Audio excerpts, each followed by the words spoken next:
She is on her hands and knees. Not begging. Not performing. Just surviving. A $50 million mansion. Crystal chandeliers. Imported stone floors. A maid in a soaked uniform, trembling, clutching her stomach as something inside her breaks. Her name is Amara. 24. 5'2". And tonight, she is alone in labor inside a house full of people who refuse to see her. Her whisper barely escapes. My water broke. Please, someone help me. Silence. No footsteps. No help. No mercy. Because in this house, she has already been erased. Then, footsteps. Slow. Controlled. Expensive. A man in a tailored suit appears at the edge of the hall. He looks at her and doesn't move. Get out of my house. Before I call security. A baby's cry echoes faintly somewhere in the mansion, but no one reacts. Not even him. What kind of man watches a woman give birth and chooses to throw her out instead? And more importantly, why will that same man, 7 years later, need something only she can give him? Stay with me, because this is where everything flips. But before we go any further, if you are new here, welcome. Hit that subscribe button right now, and I want to know, where in the world are you watching from right now? Drop your city or your country in the comments below. I read every single one. Now, let's go back to the beginning. Amara grew up in a town so small, it didn't appear on most maps. Her mother cleaned other people's homes. Her father left before she could remember his face. By the time Amara was 16, she already understood something most people learn far too late in life. The world does not reward kindness. It rewards position. So she worked. God, she worked. Early mornings. Late nights. Calloused hands. A small room with a single bulb and a Bible on the nightstand. At 22, she got the job at the Whitmore estate, one of the most prestigious private residences in the country. The man who owned it, Marcus Whitmore, was the kind of billionaire whose name you saw on buildings before you ever saw his face. 43. Divorced. Cold in the way only very rich men are allowed to be cold, where everyone around them calls it decisive. Amara kept her head down. She polished floors he never looked at. She pressed shirts he threw on the floor. She learned his schedule so well she became invisible. And in a house like that, invisibility was the only safety a woman like her had. But then, one evening, something happened. We won't linger on it. We don't need to. What we need to understand is this: it happened. And 6 weeks later, Amara knew her life had changed forever. She was pregnant. And the father was Marcus Whitmore. She hid it for 5 months. Loose uniforms. Long shifts. Smaller meals. She prayed every night for a different outcome. She told no one, because she already knew that telling him would not save her. It would end her. By the 7th month, hiding it became a full-time job on top of her full-time job. She moved slower on the stairs. She asked for lighter duties when she could. She timed her breaks around the pain. There were mornings she couldn't straighten up, and she stood in the supply closet for 11 minutes, just breathing until her body allowed her to continue. The other staff noticed. Some looked away. One slipped her a granola bar without making eye contact. No one said anything out loud. That silence was its own cruelty. And then, a Thursday afternoon in November, it happened. She was mopping the east corridor when the first contraction hit her like a wall. She grabbed the mop handle, breathed, told herself it was nothing, kept moving. The second one dropped her to her knees. Water spreading across the marble floor she had mopped 1,000 times. She tried to stand. Couldn't. She tried to call out. Her voice barely made it past her lips. Please. I need help. Please, somebody. A junior housekeeper ran to get Mr. Whitmore. Marcus Whitmore descended the staircase slowly. Looked at the woman on his floor. Looked at the water. Looked at her face. And his expression didn't shift. What is this? What are you doing? I'm in labor, sir. I need an ambulance. Please. He turned to his head of security, Roland, who had worked for the Whitmore family for 11 years. Get her out. Tonight. Please, the baby, please. Whatever this is, it is not my problem. Get her out of my house. He did not call an ambulance. He did not ask if she was okay. He walked back upstairs and closed the door. Roland carried her to the service entrance. He was not a monster. You could see it in his face. But he had a job. A family. A mortgage.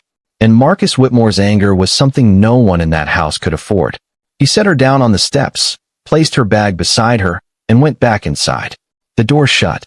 The lock clicked. The rain started. Amara sat on the back steps of a $50 million mansion, in labor, in November, in the rain. She didn't scream. She didn't curse his name. She reached into her bag with shaking hands, pulled out her phone, and called the only person she trusted, her cousin Beezy, who lived 40 minutes away and didn't own a car. Beezy, come, please. Don't ask me anything. Just come. A neighbor 3 houses down saw her from a window and called an ambulance. Not for her, not at first. They called because a woman was on the ground in the rain, and something instinctive told them it was wrong. She gave birth at 11:47 that night. A boy, 3 kilograms. Healthy, loud, furious at the world from his first breath. Amara named him Solomon, because she needed him to be wise in a world that had already shown him cruelty before he could even understand it. Marcus Whitmore slept in his California king bed that night. 800 thread count sheets. Climate-controlled room. He did not think about her once.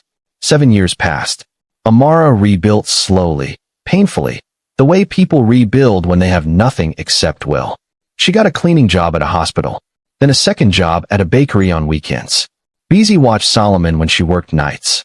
They shared a 2-bedroom apartment with thin walls and a radiator that worked only when it felt like it. But Solomon was magnificent. A boy, 7 years old, doing his homework at the kitchen table while his mother worked a night shift. He didn't know why the lights sometimes went out. He didn't know what sacrifice looked like from the outside. He only knew his mother always came home. Meanwhile, Marcus Whitmore's world quietly began to crack. His second marriage fell apart in year 3. His eldest son showed no interest in the family business. His daughter moved away. His health, once merely inconvenient, became urgent. At 50, Marcus Whitmore was diagnosed with a rare autoimmune condition. Manageable, but with one complication. He needed a bone marrow transplant, and the success rate depended heavily on a close biological match. His legal team began quiet inquiries. His children were tested. His siblings. His extended family. No match. Then a name appeared in old employment records. Amara Okafor, former household staff. His attorney made the call. Amara was at work when the letter came. Then another call. Then a courier. Thick envelope. Legal weight. They wanted to know one thing. Did she have a son? She already knew they knew. She sat at her kitchen table, thinking about marble floors, rain, locked doors, and silence. Then she picked up the phone. We'll take the test. The DNA results came on a Tuesday. 99.998%. Solomon Okafor was the biological son of Marcus Whitmore. Silence filled the room when Marcus read it. Not dramatic silence. Real silence. The kind that settles when something becomes permanently true. For the first time, the math was simple. He had a son, and he had thrown away the mother of that son in the rain. Now he needed what money could not buy. He requested a meeting. Amara agreed. With conditions. Marcus agreed to everything. He arrived early. Amara arrived on time. She sat. He stood. I know what I did, Marcus said. There's nothing I can say that. You're right. There isn't. I want to meet him. I want to be part of his life. I want to make this right. Amara looked at him. Make it right. Her voice stayed calm. You threw me out while I was in labor. In the rain. I gave birth alone because a neighbor called an ambulance for a stranger. I raised your son alone. 2 jobs. Missed first steps. Chose between medicine and heat. And now you want to make it right because you need something from him. Silence. Then she placed a paper on the table. A child's handwriting. 7 years old. Uneven letters. It read. Mummy begged when she needed help. You didn't listen. Why would I? Silence. This time, it didn't feel empty. It felt final. Marcus Whitmore didn't move. Not because he was thinking, but because there was nothing left in him that knew how to respond. Every system he had ever trusted, money, power, control, silence, collapsed in that single sentence written by a child. Amara stood. Slowly, calmly, she closed the folder. Not like someone ending a conversation. Like someone closing a door that would never open again. Then she looked at him one last time. And when she spoke, her voice wasn't angry. It was finished. You didn't lose me that night. You lost him. She turned and walked out. No hesitation. No looking back. Marcus stayed seated, listening to the sound of her footsteps fade. For the first time in his life, there was nothing he could buy. Nothing he could fix. Nothing he could order. Just silence. And the consequence of it. Amara Okafor didn't get revenge. She didn't need it. Because the world she survived was already punishment enough for the man who created it. And Marcus Whitmore finally understood. Some doors don't reopen. Some names don't return. And some power walks away for good.